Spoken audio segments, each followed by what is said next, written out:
मेथीची भाजी बनवण्यासाठी इथे मी 2 ते 3 चम्मच इतकी मटकीची डाळ 5 मिनिटासाठी पाण्यात भिजत ठेवली आहे.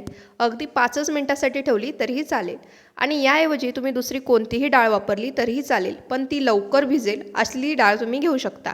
म्हणजे मुगाची डाळ, तुरीची डाळ.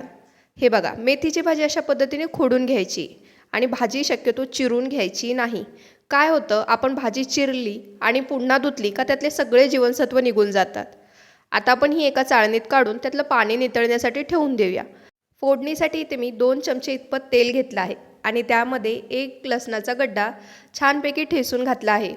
1 मिनिटभरासाठी तो परतून घ्यायचा आणि त्यानंतर आपली मेथीची भाजी जी धुवून आपण घेतली होती ती त्यात घालायची.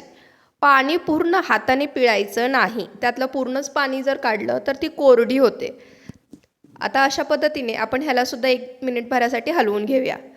त्यानंतर आपण जी मटकीची डाळ भिजत ठेवली होती ती त्यात घालायची. हे बघा, त्यालाही छानपैकी हलवून घ्यायचं आणि त्यातलं थोडं पाणी कमी झालं की मग त्यात मीठ टाकायचं. सुरुवातीला एकदम मीठ टाकायचं नाही, नाहीतर भाजीला पाणी जास्त सुटतं. भाजीतलं पाणी पूर्ण आटत आलं की 1 चमच शेंगदाण्याचा कूट टाकायचा आणि तोही 1 मिनिटभरासाठी परतून घ्यायचा. कोणत्याच भाज्या झाकून शिजवायच्या नाहीत. तुम्हाला हवे असेल तर तुम्ही 1 हिरवी मिरची बारीक चिरून यात घालू शकता.